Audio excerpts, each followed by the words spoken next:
Okay, last class में अपन index question देख रहे थे। पूरे काम हुए थे बच्चे, है ना? कुछ इंडेक्स क्वेश्चन भी थे। कहाँ तक हुआ था देखो एक बार। लास्टली एक पेयर ऑफ बुलॉक वाला जब किए थे क्या? A pair of bullocks exert a force of 140 Newton, तो आपका आंसर आया था 2100 जूल। ये क्वेश्चन कॉपी में है। फिर अगला क्वेश्चन कहाँ है? इसी पेज में 152, पेज नंबर 152, क्वेश्चन नंबर 1 क्या है? What is kinetic energy of an object? क्या होती है काइनेटिक एनर्जी ऑब्जेक्ट की?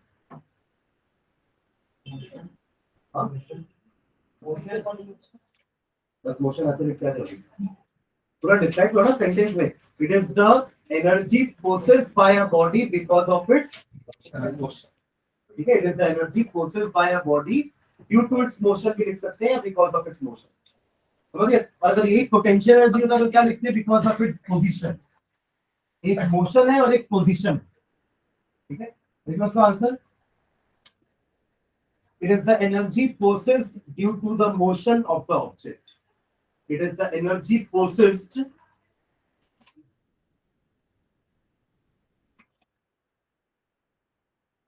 It is the energy possessed due to the motion of the object. Due to the motion of the object. ठीक है, चलो next question उसी page में है। Good evening sir. Right an expression for kinetic energy of an object. हम तो derive भी किए ना, we have derived the formula for kinetic energy, right? क्या था फॉर्मूला? half mv square। तो लिख लो बस, ke is equals to half mv square। लिख लो ke is equals to half mv square। Next question उसी पेज में, उसी पेज में।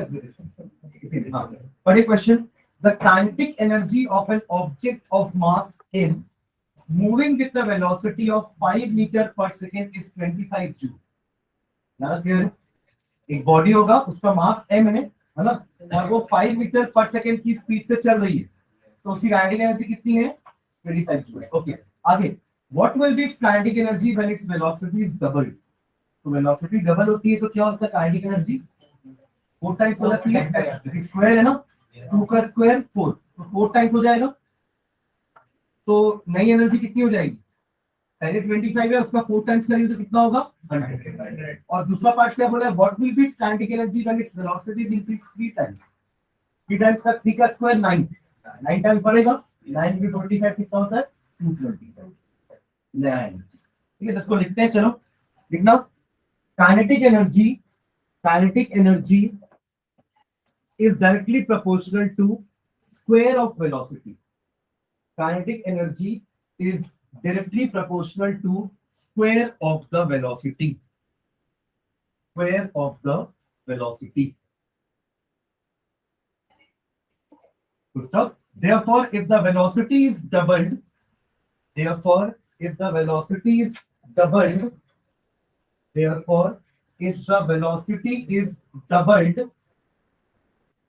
therefore, if the velocity is doubled, the new kinetic energy becomes 4 times। The new kinetic energy becomes 4 times। Becomes 4 times। तो पहले लिख लेना कि kinetic energy कितनी गिवन है आपको? Kinetic energy is equals to 25 joule. तो new kinetic energy will be 4 into 25, that is 100 joule. ठीक है, ऐसे ही सेकेंड पार्ट के लिए भी लिख लो। If the kinetic energy is increased 3 times, then the new kinetic energy will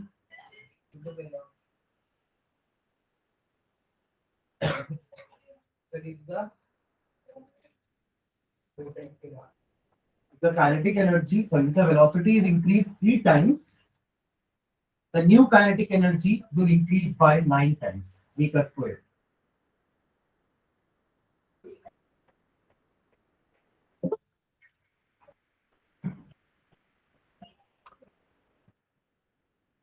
ठीक है, the new kinetic energy will increase by 9 times। तो न्यू काइनेटिक एनर्जी कितना हो जाएगा? आपका प्रीवियस वाला है 25 जूल, तो new kinetic energy will B 25 into 9, that is 225 joule. ठीक है, हाँ मास डबल होने से काइनेटिक एनर्जी डबल होती है, ट्रिपल होने से ट्रिपल होती है, बट वेलोसिटी डबल होने से डबल का स्क्वायर 4 और ट्रिपल का स्क्वायर 9 है। ये याद रखना, इस टाइप का क्वेश्चन आ सकता है। हाँ, ठीक है, चलिए नेक्स्ट क्वेश्चन देखो। What is power? It is the rate of work done. Power क्या होता है? It is the rate of work done. Formula भी लिखना, P is equals to W by T. P is equals to W by T. P is equals to W by T. ठीक है, next question. Define 1 what. ये formula लिखा हुआ है, when 1 joule of work is done in 1 second, the power is 1 watt. लिख लो। When 1 joule of work is done in 1 second, when 1 joule of work is done in 1 second, when 1 joule of work is done in 1 second, the power is said to be 1 watt. When 1 joule of work is done in 1 second, the power is said to be 1 watt.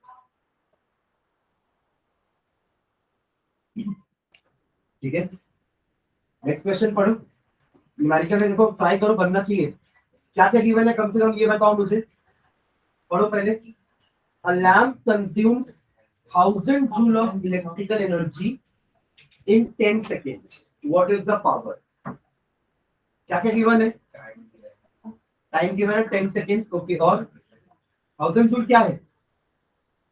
हाँ, power थोड़ी ना है, वो what में होता है ना, तो पावर होता तो जूल में तो क्या है वो? एनर्जी। अरे लिखा है भाई इलेक्ट्रिकल एनर्जी, अंधे हो क्या? क्या है? इलेक्ट्रिकल एनर्जी ना। तो एनर्जी आपको गिवन है कितना? 1000 जूल, और टाइम गिवन है 10 सेकेंड्स। तो पावर कितना हो जाएगा? Energy upon time. ये होता है पावर। वर्क अपॉन टाइम लिखो या एनर्जी अपॉन टाइम। में भाई बता चुका हूं कि work and energy are interchangeable. Work and energy are interchangeable. ठीक है, कितना हो जाएगा पावर? 100 वॉट। लैंप जो है वो कितने वॉट का है? 100 वॉट का।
हो गया सबका 100 वॉट। देखो 100 वॉट का मतलब क्या है? वॉट का मतलब क्या है? Joules per second. What is watt? Joules per second है ना। तो व्हाट डज दिस मीन? अगर एक लाइन लिखी है कि the lamp is of 100 what, इसका मतलब क्या है? कि वो लैंप हर सेकेंड में 100 जूल एनर्जी कंज्यूम कर रहा है। That lamp is consuming 100 joule of energy पर सेकेंड। ये मेरी लाइट 24 वॉट की, तो ये ज्यादा बेटर है कि वो लैंप? ये बेटर है ना। ये कम कंज्यूम करेगा तो बिजली भी कम आएगा। समझ रहे? लाइट तो लगभग सेम है दोनों की, ठीक है, वो भी उतना ही लगभग उजाला दे रही थी, बट वो एनर्जी ज्यादा कंज्यूम कर रही है आपकी। हर सेकेंड में 100 जूल, ये हर सेकेंड में 24 जूल। समझ गए? तो वॉट का मतलब ही होता है जूल्स पर सेकंड, ठीक है? चलो last question, define average power. Average का मतलब क्या होता है? Total upon total time, total power upon, sorry, total energy upon total time. It was का answer. It is defined as the ratio of, it is defined as the ratio of, it is defined as the ratio of total energy consumed, total energy consumed by the total time taken, total energy consumed by the total time taken, by the total time taken, ठीक है? चलो आज exercise में बाकी इसके solve example आप लोग देखोगे ना, मैंने बीच में भी आप लोग को बोला था कि देखना है। एनर्जी वाले कुछ थे, वर्क एनर्जी थ्योरम वाले भी थे, हमने लास्ट क्लास में भी एक क्वेश्चन देखा था ना, इसका आंसर 156250 वाला था ना question. Change in kinetic energy is the work done, 156250 यही था इसका आंसर, एग्जांपल था। हाँ ठीक है, चलो आज एक्सरसाइज वाला कुछ क्वेश्चन मैंने होमवर्क दिया। फर्स्ट क्वेश्चन होमवर्क का ये सब क्या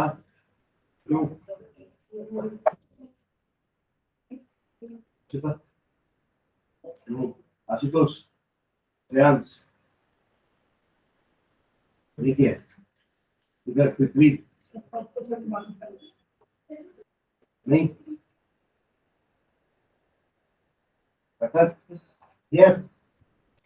क्या है फर्स्ट क्वेश्चन क्या था? Look at the activities listed below. Reason out whether or not work is done in the light of your understanding of the term work. मतलब आप फिजिक्स वाले वर्क से क्या समझते हो, उसको समझ के ये एक्टिविटीज पढ़नी है और बताना है कि क्या वर्क हो रहा है या नहीं हो रहा है। तो फिजिक्स वाला वर्क होता क्या है कि whenever a force is applied on an object, that object should be displaced from its original position. अपनी ओरिजिनल पोजीशन से वो खिसकना चाहिए, तभी आप बोलोगे कि the work has been done by that force. Otherwise वो फोर्स ने काम नहीं किया। ये हमारी अंडरस्टैंडिंग है फिजिकल वर्क की। तो पहला क्या बोल रहा है, first question, Suma is swimming in a pond, तो is she is doing work, आगे फ्लोट कर रही है, फोर्स भी जा रही है और उसका डिस्प्लेसमेंट भी हो रहा है, राइट? तो यस, इसका पहले का आंसर क्या होगा? यस, सुमा इज डूइंग सम वर्क। और उसका रीजन क्या होगा?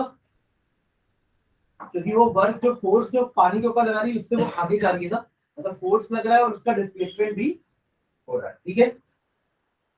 क्लियर है? तो देखो फर्स्ट वाले में, फर्स्ट वाला तो सिर्फ उसका नंबर डाल लेना और लिख देना यस वर्क इज डन पहले वाले में।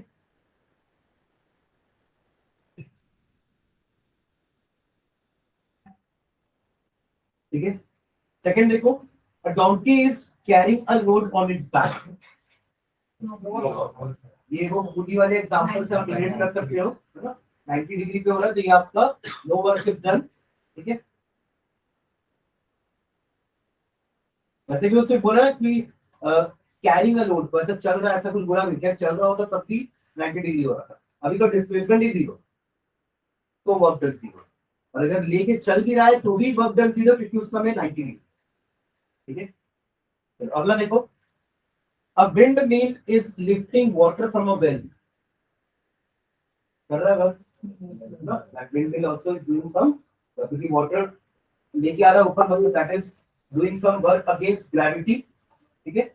इसका आंसर भी यस होगा, work is done in lifting water up against the gravitational pull, ठीक है? फोर्थ पढ़ो, a green plant is carrying out photosynthesis, कोई डिस्प्लेसमेंट नहीं है, नो वर्क इज डन। तो फोर्थ वाले में लिख लेना नो वर्क इज डन। अगला, an engine is pulling a train, हो रहा है ना, एक फोर्स से पुल कर रही है और उसी डायरेक्शन में इंजन चल भी रहा है, तो yes the work is done, है ना? Force is exerted on the engine by the on the train by the engine in order to pull the train, ठीक है? ओके, अगला, footprints are getting dried in the sun, no work is done. And last, a sailboat is moving due to wind energy, yes sir, wind energy है, भले वो force लगा रही है, but आपकी बोट तो आगे जा रही है, तो मतलब हाँ तो वर्क तो हो रहा है ना। हम दोनों बोला कि निदेश ही जाके काम कर रहा है, तो ऐसे में तो उसके ऊपर वाले डिसीजन काम कर रहा है। अपन ये थोड़ा देख रहे हैं कि वो लिविंग बीइंग है कि नहीं है, वर्क तो हो रहा है ना, कुछ ना कुछ टाइप का फोर्स तो लग रहा है। ठीक है, ठीक है, फर्स्ट क्वेश्चन रखो। ओके, सेकंड क्वेश्चन पढ़ो। An object thrown at a certain angle to the ground moves in a curved path and falls back to the ground. So, पढ़ रहे हैं? The initial and the final point of the path of the object lie on the same horizontal line. What is the work done by the force of gravity on the object? पढ़ो अच्छे से।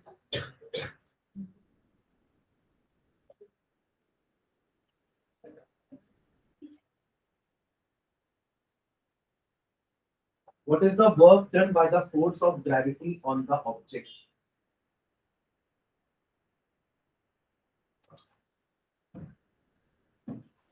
Situation clear है? हम object को यहां से फेंक रहे हैं, वो एक इस टाइप का पाथ लेके वापस यहाँ गिर गया है। ठीक है, यहाँ पे दोनों टाइप का मूवमेंट इन्वॉल्व है ना, अपवर्ड जर्नी भी है और डाउनवर्ड जर्नी भी है। अपवर्ड बोल रहा तो अपवर्ड को अपोजिट तो डाउनवर्ड बोलना, लोअर कैसे होगा? अपर बोलता तो लोअर बोलते हैं। ठीक है, तो अपवर्ड जर्नी है और डाउनवर्ड जर्नी है। उस ऑब्जेक्ट का मास तो सेम रहेगा, है ना, इस हाइट तक जा रहा है और इसी हाइट से वापस आ रहा है। ग्रेविटी जाते समय -g होगी और आते समय +g, मतलब जाते वक्त जो एनर्जी है वो -mgh होगी, पोटेंशियल एनर्जी, और वापस आते समय जो एनर्जी होगी वो कैसी होगी? +mgh। दोनों से तो कैंसिल कर देंगे। हर हाइट पे आप एनर्जी निकालो उस बॉल की, यहाँ पे हर बार नेगेटिव आएगा, यहाँ पे हर बार वही एनर्जी पॉजिटिव होगी। यहाँ जैसे फॉर एग्जाम्पल अगर आपको यहाँ पे निकालनी है तो इसकी -mgh है, तो इसी पॉइंट पे यहाँ पे क्या हो जाएगी? +mgh। लाइकवाइज हर पॉइंट की ऊपर तक की जर्नी का एनर्जी निकालो, सब नेगेटिव होगा, और हर पॉइंट का नीचे तक का जर्नी का एनर्जी निकालो तो पॉजिटिव होगा। ऐड करने पे एनर्जी सी। ठीक है, तो आंसर लिखना, ये डायग्राम तो बना ही लेना एक बार। ठीक है, अब आंसर लिखो इसका। Work done by the force of gravity, work done by the force of gravity. देखो ग्रेविटी का वर्क पूछ रहा है ना, इसलिए 0 है। अगर आपने बॉल फेंकी तो आपने तो वर्क किया है ना, you have done some work, right? आपने फेंका उसको तो फोर्स लगा और वो वहां जाके किसी को डिस्प्लेसमेंट भी हुआ बॉल का, मतलब you have done the work, but gravity ने वर्क नहीं किया। ठीक है, तो work done by the force of gravity on the object is 0। Work done by the force of gravity on the object is 0। ठीक है, तो रीजन लिखते हैं, this is because this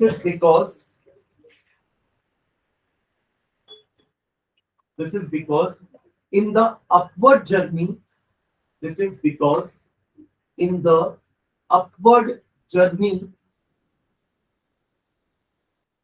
this is because in the upward journey work done by the gravity is negative. This is because in the upward journey work done by the gravity is negative. Work done by the gravity is negative, क्योंकि motion upward है और gravity तो हर बार downward लगती है ना, तो opposite direction, इसलिए -g। ठीक है, तो ब्रैकेट में लिखना -mgh, ब्रैकेट में लिखो, नेगेटिव के बाद ब्रैकेट में -mgh। ठीक है, ब्रैकेट क्लोज करके whereas in the downward journey, whereas in the downward journey an equal positive work, whereas in the downward journey an equal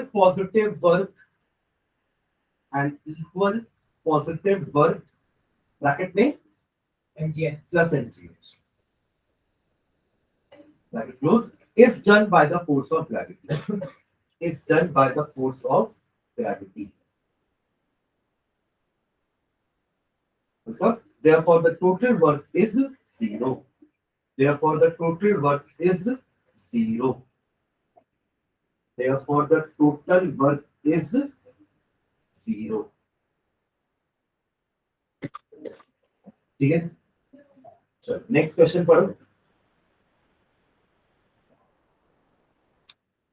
question number 3. A battery lights a bulb.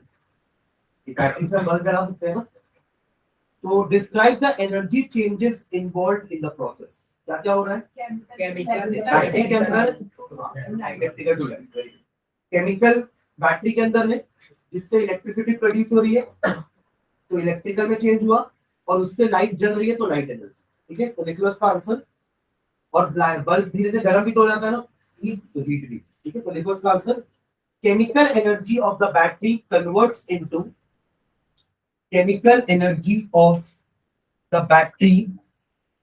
chemical energy of the battery converts into electrical energy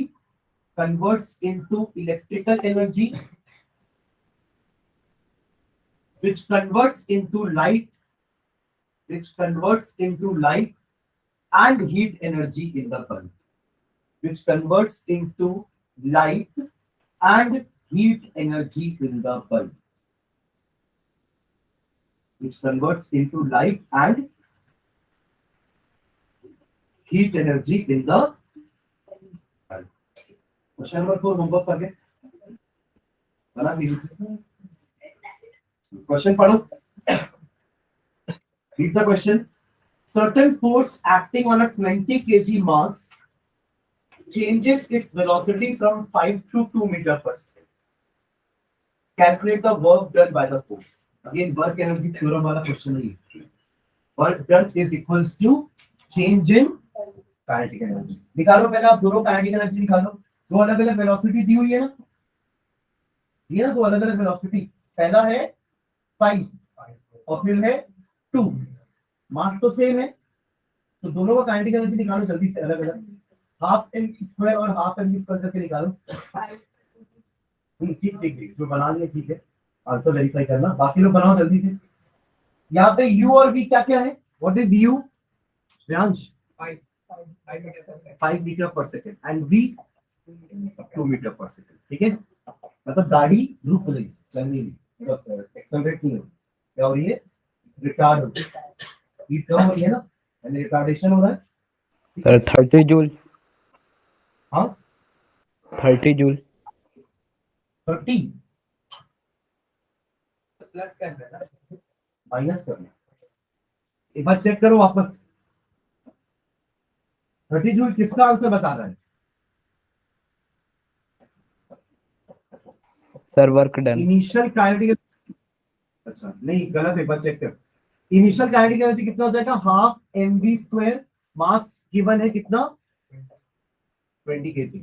तो half M you square लिख देता है. ठीक है, तो half into 20 into 2 का square, sorry हाँ 5 का स्क्वायर कितना आ जाएगा? ये कैंसिल होके 10. 25 इंटू 10 इज 250 जूल. ठीक है, हुआ ऐसा. और final kinetic energy half into M V square, that is half into 20 into 2 का स्क्वायर. एक एक 2 कैंसिल, कितना आया? 40 जूल. हो गया, दोनों एनर्जी निकल गई. अब according to work energy theorem, according to work energy theorem, work done is equals to change in kinetic energy. समझ में आ रहा है क्या अभिमन्यु? यस सर, स्क्वायर नहीं निकाला था. ठीक है, तो चेंज इन काइनेटिक एनर्जी कैसे निकलेगा? Final kinetic energy minus initial. कितना हो गया? 40 माइनस 250 माइनस 210 जूल वर्क हुआ. ठीक है,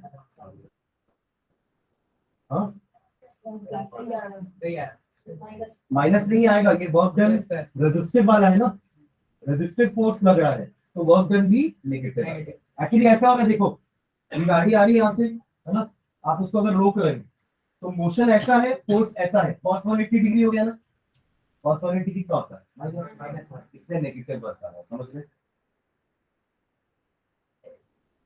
क्लियर है? तो नेक्स्ट क्वेश्चन पढ़ो, क्वेश्चन नंबर 5, ये भी होमवर्क करके पढ़िए क्वेश्चन सभी। A mass of 10 kg is at a point A on a table. It is moved to point B.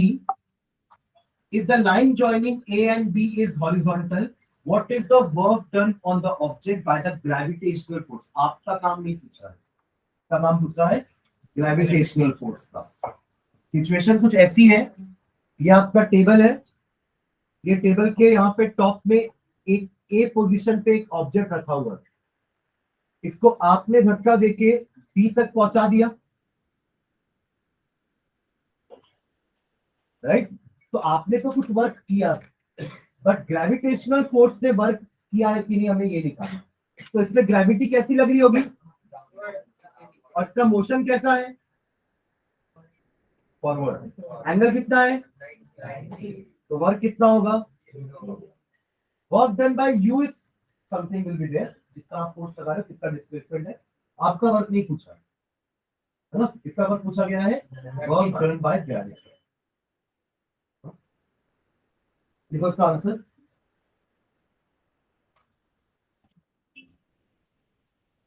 the gravitational force is acting vertically downwards. The gravitational force is acting vertically downwards. The gravitational force is acting vertically downwards. Next line में work done on the object by the gravitational force. Work done on the object by the gravitational force. Work done on the object by gravitational force is W is equals to mg into s into cos 90 degree. ये diagram जरूर बनाना, 90 degree दिखेगा आपको। ये mg कहां से है, f का formula ना, f is equals to ma होता है, is बस फिर ये डिफाइन कर दो जीरो, और डायग्राम जरूर बनाना। डायग्राम में दिख रहा है ना 90 degree, work done is 90 degree, मतलब force and displacements are 90 degree to each other, force and displacements are 90 degree to each other, ठीक है। इसलिए वर्क डन क्या आ रहा है हमारा, जीरो, ठीक है। हाँ डिस्प्लेसमेंट दिस इज एस, ठीक है, और ये जो नीचे लग रहा है ये है mg फोर्स। अरे वर्क क्या होता है, what is work, what is work, chapter खत्म हो गया, अपन क्वेश्चन आंसर्स कर रहे हैं, क्या होता है वर्क। चलो अगला क्वेश्चन देखो, क्वेश्चन नंबर 6, बता दी पढ़ लो पहले फिर कुछ समझ में आ जाएगा। आप पढ़ नहीं रहे हो, आप अपने तरफ से कोई एफर्ट नहीं डाल रहे हो, आपको ये नहीं पता है वर्क का डेफिनेशन क्या है, अपन चैप्टर खत्म कर रहे हैं। पढ़िए question number 6, the potential energy of a freely falling object decreases progressively, does this violate the law of conservation of energy. कैसे वायलेट कर रही है एनर्जी, हाँ क्या पूछा क्वेश्चन में, सर नहीं कर रहा, एक फ्रीली फॉलिंग ऑब्जेक्ट है ना, उसकी हाइट जो है धीरे धीरे, उसकी पोटेंशियल एनर्जी धीरे धीरे कम होगी ना, तो does this violate the law of conservation of energy. नहीं, अपन तो दो केस पढ़े ना, एक फ्री फॉल वाला और एक पेंडुलम वाला, दोनों में ही कंजर्वेशन होता है एनर्जी का। और क्यों हो रहा है, भले इसकी हाइट कम होती जा रही है तो पोटेंशियल एनर्जी कम हो रही है, बट स्पीड तो बढ़ रही है ना, और स्पीड बढ़ रही है तो काइनेटिक एनर्जी बढ़ रही है।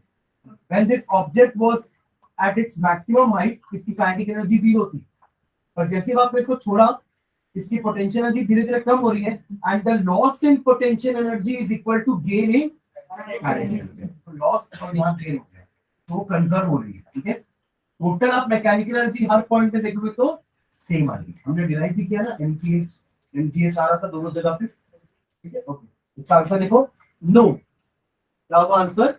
No, because the potential energy is converted into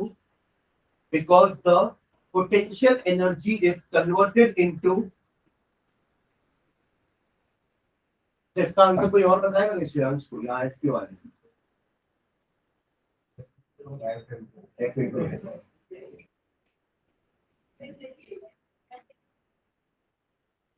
cost है एफएस cos थीटा एक और फॉर्मूला और हाँ no, because the potential energy is converted into kinetic energy. No, because the potential energy is converted into kinetic energy during free fall.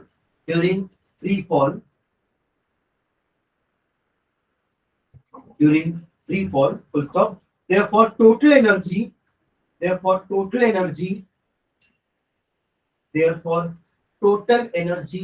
remains conserved. Therefore total energy remains conserved.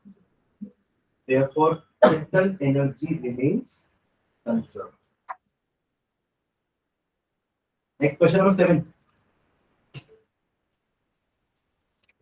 When you are riding a bicycle, what are the energy transformations taking place? आपकी muscular energy हुई mechanical energy बोल सकते हैं इसको, वो bicycle की riding energy में convert होगी, राइट? फिर और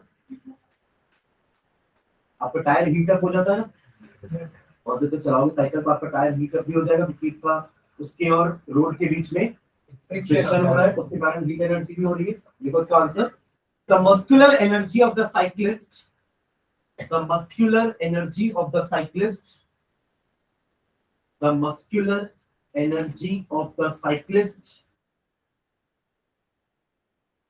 is converted into kinetic energy of the bicycle. The muscular energy of the cyclist is converted into kinetic energy of the bicycle. A small amount of heat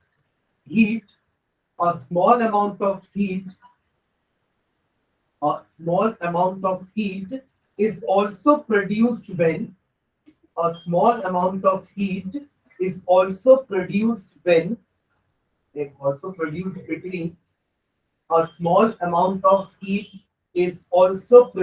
between the tires and the road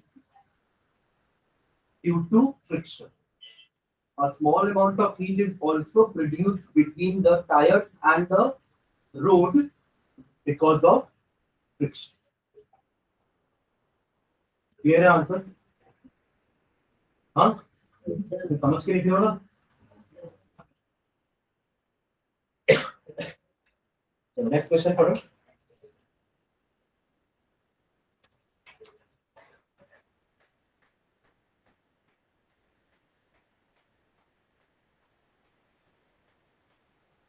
क्या है अगला question?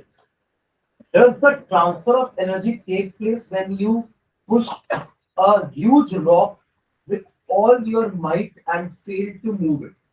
All your might मतलब आप सारी energy उस पर झोंक दी, उसके बाद भी वो इतना बड़ा पत्थर था कि वो भी नहीं हुआ, तो वर्क डन तो जीरो है। ठीक है, अरे फोर्स आपने बहुत लगाया, आपकी एनर्जी पूरी स्पेंड हो गई इसमें, but since there is no displacement according to physics no work has been done. पर क्या एनर्जी ट्रांसफर हुई है? रॉक में तो नहीं हुई, ठीक है, बट वो एनर्जी कहाँ गई? आपने इतना एनर्जी आप थक गए ना वो रॉक को पुश करते समय, तो एनर्जी कहाँ कंज्यूम हुई? एक्चुअली आपने मसलर वर्क किया है, तो उस केस में आपका ब्लड का मूवमेंट जो है वो फास्टर हो गया, क्योंकि आप जब कोई इस टाइप का रिगरस एक्सरसाइज करते हो तो आपका हार्ट बीट बढ़ जाता है ना, बिकॉज ऑक्सीजन की रिक्वायरमेंट बढ़ जाती है। आप दौड़ के आओ, आपकी हार्ट बीट बढ़ जाती है बिकॉज दौड़ते समय आपको एनर्जी ज्यादा लगती है, एनर्जी ज्यादा मतलब ऑक्सीजन को जल्दी जल्दी सप्लाई करना पड़ेगा ताकि माइटोकॉन्ड्रिया में जल्दी जल्दी एनर्जी बने। माइटोकॉन्ड्रिया में बनती है ना एनर्जी, ये ऑक्सीजन जब सेल्स तक पहुंचेगा तभी वो एनर्जी बना पाएंगे। और ऑक्सीजन सेल्स तक पहुंचाता कौन है?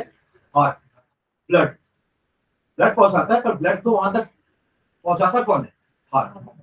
तो हार्ट इसलिए आपको जल्दी जल्दी पंप करने लगता है। तो अल्टीमेटली आप ये बोल सकते हैं कि all your muscular energy spend on yourself only, वो कहीं और ट्रांसफर नहीं हुई है, वो पूरी एनर्जी आपके बॉडी के अंदर ही कहीं ना कहीं स्पेंड हो गई।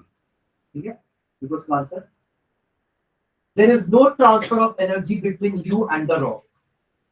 There is no transfer of energy between you and the rock. There is no transfer of energy between you and the rock. Good stuff. But you do work to expand. But you do work to expand and contract your muscles.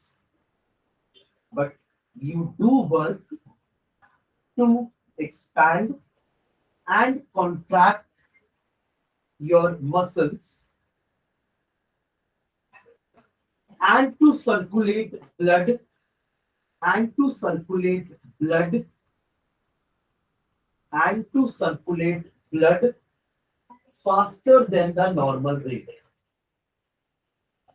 and to circulate blood faster than the normal rate। अभी जैसे हमारे body के अंदर blood flow हो रहा है ना, वो नॉर्मल रेट से हो रहा है, और अगर आप भागोगे तो वो रेट बढ़ जाएगा, ब्लड फ्लो होने का जो रेट है वो बढ़ जाएगा। ठीक है, तो this means that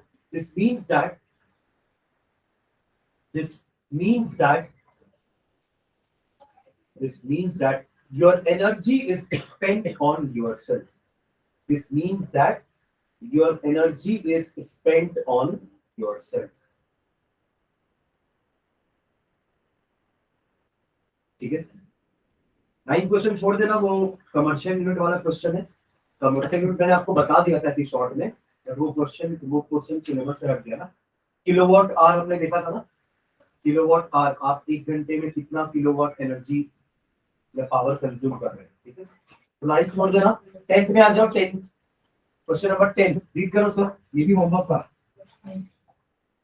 An object of mass 40 kg is raised to a height of 5 meter above the ground। यहाँ तक इक्वेशन क्लियर है। एक 40 किलो का मास है जिसको आपने ग्राउंड से 40 kg पे उठा दिया है, मतलब it has got some potential energy.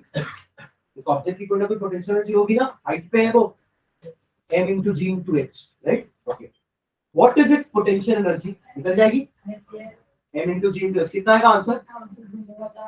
सीधा 40 into 10 into 5 क्या करेंगे?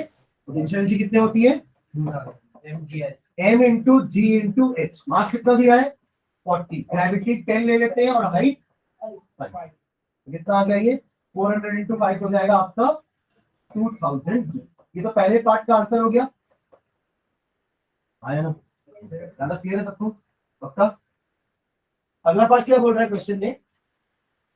If the object is allowed to fall, find its kinetic energy when its half way down.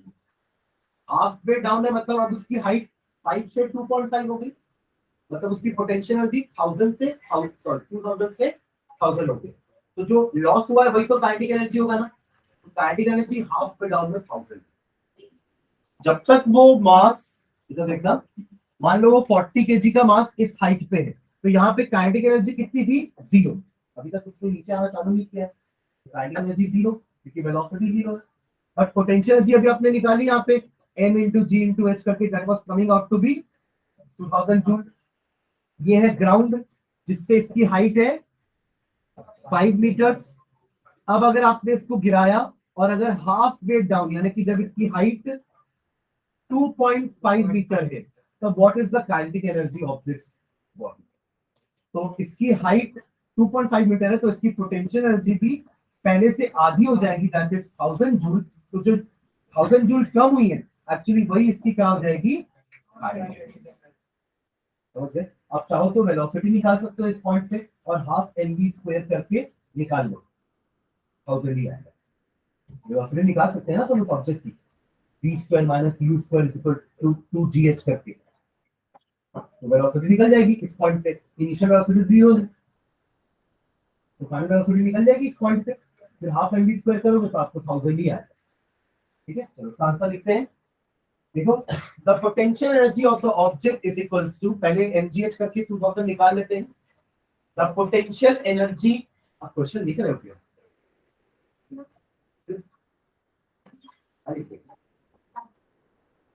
The potential energy of the object is equals to mgh. The potential energy of the object is equals to mgh. फिर equal to का sign आपकी value डाल दो सबकी, 40 into 10 into 5 आगे 2000। Potential energy कितनी होगी? 2000 joule. ठीक है, अब next time when the object is half way, क्या सोच रहे हो पुष्कर? कर लिए बाहर देखो, when the object is halfway down, the potential energy of the object, when the object is halfway down, the potential energy of object is equals to mgh by 2, mgh by 2, which is equal to 1000 joule. 1000 joule. Next line में, the remaining energy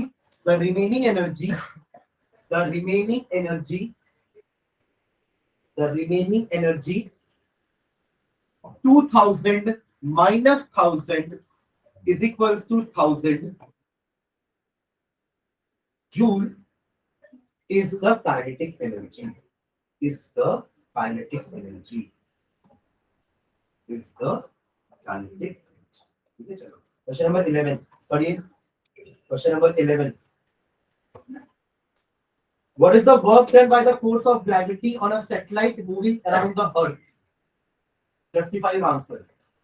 ये circular motion वाला ना, कि वो stone लेके भी जो घुमा रहा था उस समय वर्क डन 0 था, और ग्रेविटी वाला भी जो अर्थ रोटेट हो रहा है सन के अराउंड, उसका भी ग्रेविटेशनल पुल के कारण जो फोर्स है वो क्या है?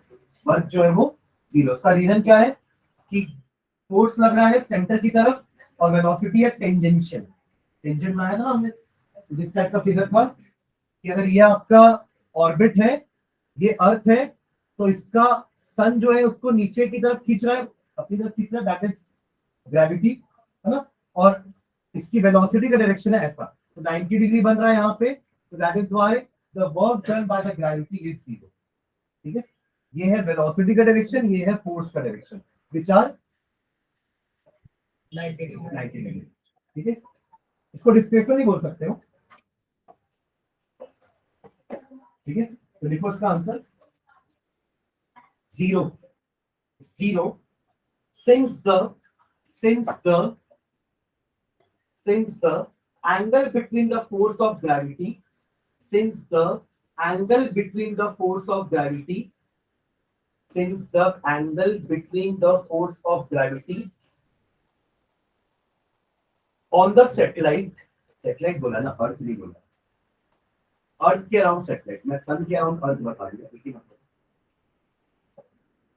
Since the angle between the force of gravity on the satellite and the displacement of the satellite is 90 degree, and the displacement of the satellite is 90 degree.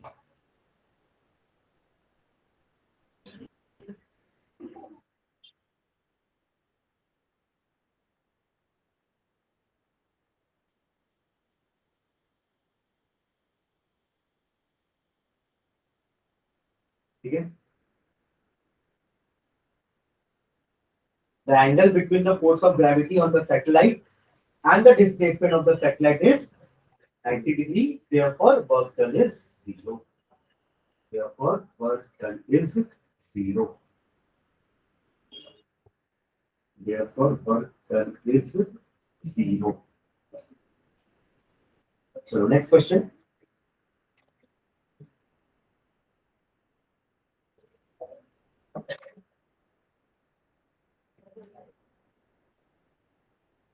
Can there be displacement of an object in the absence of any force acting on it? Question समझ में आ रहा है? Can there be displacement on an object in the absence of any force acting on it? अगर आप उस object में force नहीं लगाते तो क्या उस ऑब्जेक्ट में डिस्प्लेसमेंट पॉसिबल है? नो। पर अगर ऑब्जेक्ट पहले से ही चल रहा है तब तो पॉसिबल है ना, तब तो उसका डिस्प्लेसमेंट हो रहा है। आपने फोर्स नहीं लगाया तब भी वो पहले से चल रहा है। हाँ, कोई ऑब्जेक्ट अगर रेस्ट पे है और आपने फोर्स नहीं लगाया तो उसमें डिस्प्लेसमेंट पॉसिबल नहीं है। पर एक ऑब्जेक्ट अगर ऑलरेडी मोशन में है, मतलब वो लॉ पढ़े ना कि if the object is in motion it will continue to be in motion until and unless. तो यहाँ पे तो फोर्स नहीं लगा रहे अपन, तभी वो ऑब्जेक्ट चल रहा है, मतलब it is carrying out some displacement. ठीक है, इसका आंसर लिखो यस। यस अपन कंडीशन लिखेंगे पर कि अगर ऑब्जेक्ट पहले से चल रहा है तो ही ऐसा पॉसिबल है, अगर वो पहले से रेस्ट में है तो पॉसिबल नहीं। ठीक है, yes if an object is moving initially, yes if an object is moving initially, yes if an object is moving initially, then without the action of the force, then without the action of the force, then without the action of the force, the object will remain in motion. The object will remain in motion, and without the action of force the object will remain in motion and carry out its displacement, and carry out its displacement, and carry out its displacement. ठीक है, next question, question number 13, जल्दी बताओ answer. No सही है, सही है, divide नहीं sir. No displacement. हाँ, और डन क्या हो जाएगा? जीरो लिख लो जल्दी से। W is equals to 0 since there is no displacement. जल्दी, W is equals to 0 since there is no displacement. Since there is no displacement. 14 छोड़ देना, ये आपका वही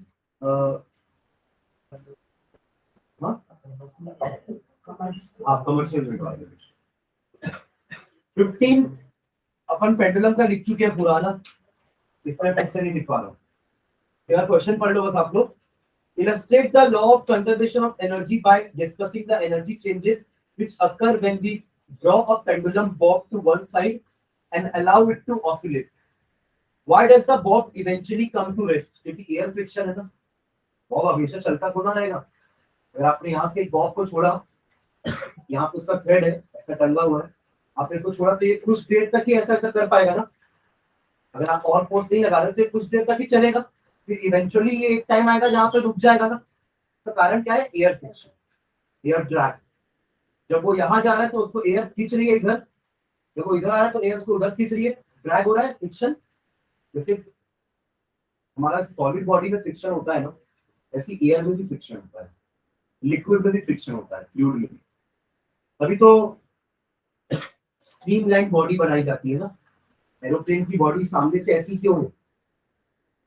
ताकि वो स्ट्रीमलाइन होगा तो हवा साइड से निकल जाएगी। वरना अगर एरोप्लेन का सामने का स्ट्रक्चर ऐसा होता तो एयर फ्रिक्शन के कारण उसको फ्लाई करने में थोड़ा दिक्कत होती है। अब अगर स्ट्रक्चर ऐसा है तो वो एयर यहां से फिसल के चली जाएगी। तो ऊपर अगर एयर फ्रिक्शन नहीं होगा स्ट्रीमलाइन बॉडी में, इसको क्या कहते हैं? स्ट्रीमलाइन बॉडी, जितना कि इसमें होता है। इसलिए फिश का भी स्ट्रक्चर भगवान ने ऐसे ही बनाया ताकि उनको भी क्या तैरते समय दिक्कत ना है, फ्लूइड फ्रिक्शन ना मिलेगा पर कम रहे। हम भी चलते हैं तो फ्रिक्शन हो रहा है ना, बट उस फ्रिक्शन से हम रुक थोड़ा जाते हैं। ऐसा तो नहीं होता कि मुझे चलने में डिफिकल्टी हो रही है उस फ्रिक्शन से। फ्रिक्शन इतना ही है कि हम उसको ओवरकम कर पा रहे हैं, इसलिए चल रहे हैं। ठीक है, तो इसका बस वही लास्ट पार्ट का जो आंसर है ना, what happens to its energy eventually, तो अल्टीमेटली हमें वही बताना है कि वो एयर फ्रिक्शन के कारण रुक रहा है। ठीक है, तो लिख लो उसका आंसर, बस लास्ट वाला पार्ट लिखेंगे अपन. In the presence of air resistance, in the presence of air resistance, in the presence of air resistance,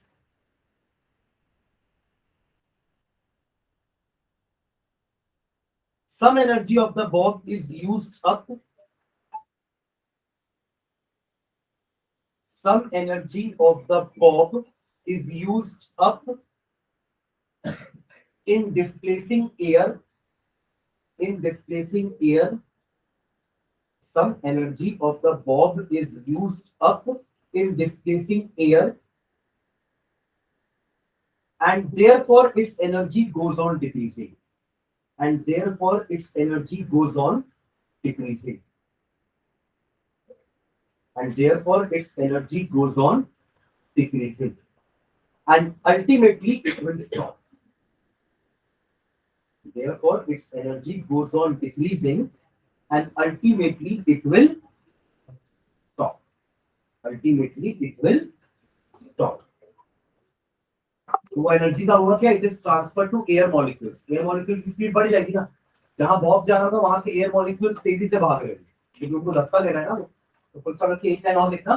the energy of bob is transferred as the energy of bob is transferred as the energy of the bulb is transferred as the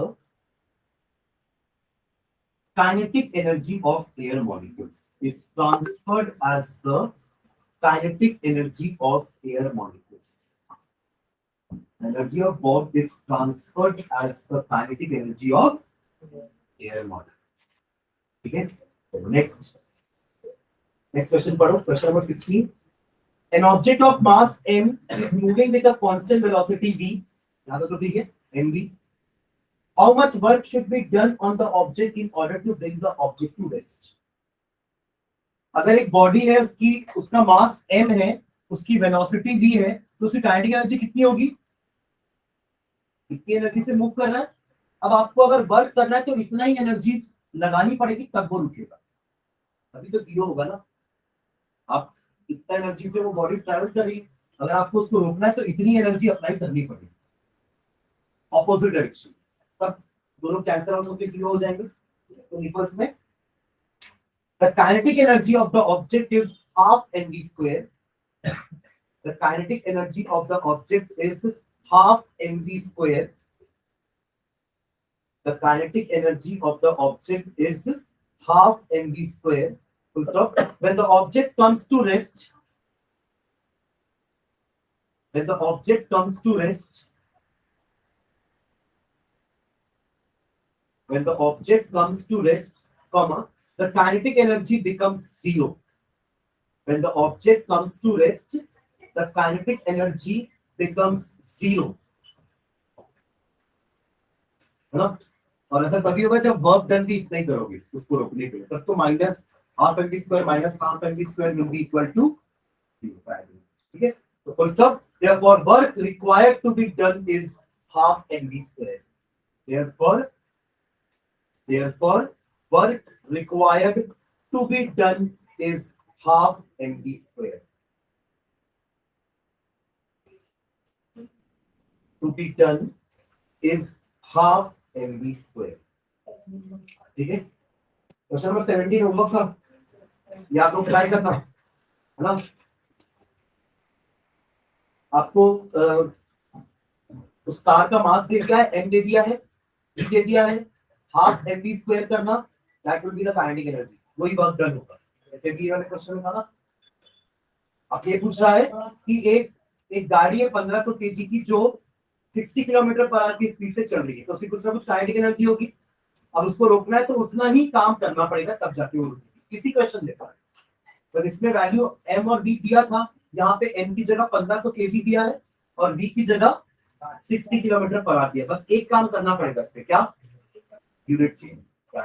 उस 60 kilometre per hour को आपको metre पर second में convert करना पड़ेगा.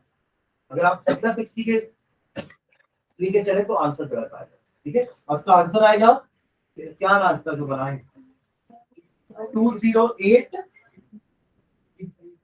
33 3.3 joule.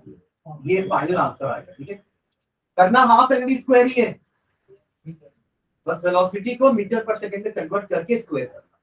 ठीक है, चलो 18 देखो, जल्दी 18th क्वेश्चन देखो। In each of the following, a force F is acting on an object of mass m. The direction of displacement is from west to east, shown by the longer arrow. सबको दिख रहा diagram? हर बार direction displacement का same है ना, but force applied अलग अलग direction में। देख रहे हो, एक पे फोर्स ऊपर की तरफ लगा है, एक में फोर्स उसी डायरेक्शन में है, और एक में फोर्स उल्टा 180 डिग्री पे। तो पूछा है observe the diagram carefully and state whether the work done by the force is negative, positive और जीरो। फर्स्ट केस में क्या होगा? जीरो। सेकंड केस में पॉजिटिव, और थर्ड केस में नेगेटिव। क्लियर है क्वेश्चन? पक्का? लिख लो।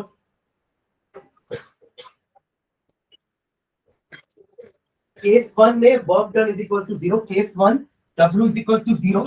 शॉर्ट में लिख लो फटाफट। Case 1 W is equals to 0 since angle is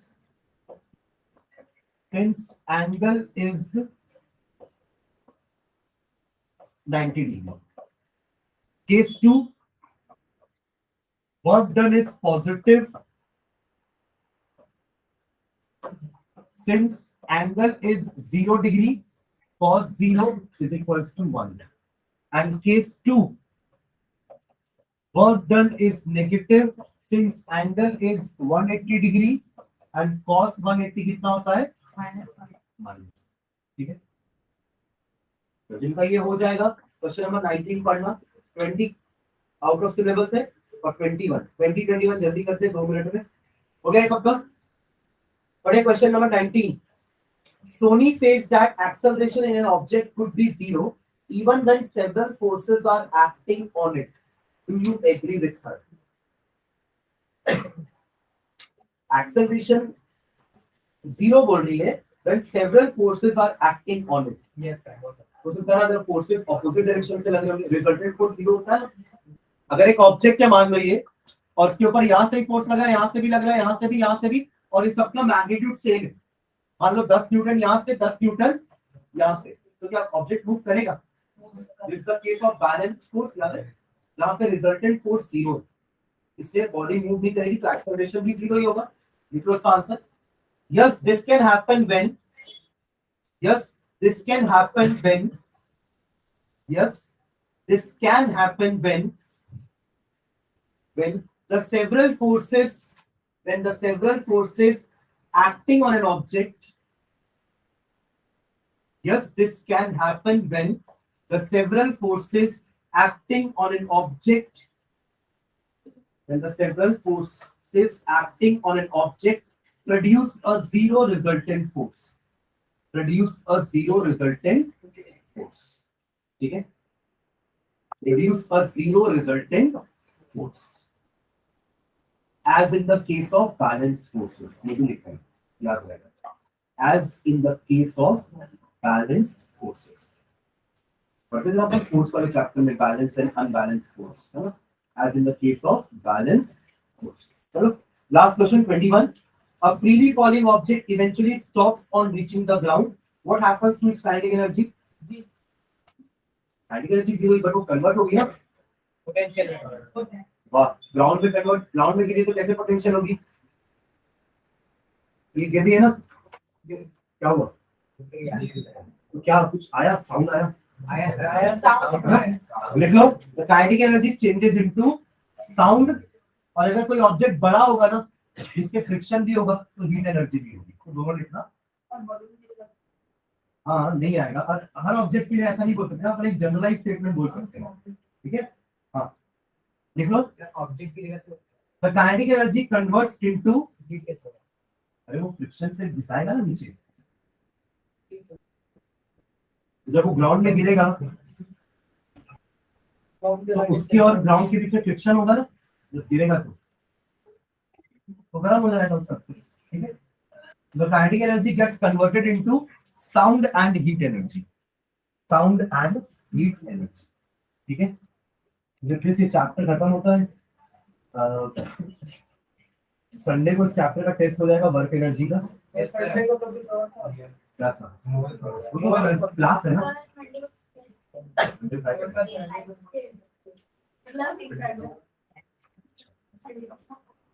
ठीक है, संडे को मैंने मोल कंसेप्ट बोला राइट, जिनको पढ़ना है वो मोल कंसेप्ट आ सकते हैं और 1 घंटे का टेस्ट होगा वर्क एनर्जी का। जो संडे टेस्ट नहीं दे पाएंगे वो मंडे को टेस्ट देंगे वर्क एनर्जी का। ठीक है, और क्लास अब से 4:30 हो गई है, नेक्स्ट क्लास से हाँ नहीं 4:30 Four thirty, sir. वो यही कर रहा है। वर्क एनर्जी क्या नहीं एक ही साथ होगा, छोटा चैप्टर तो है।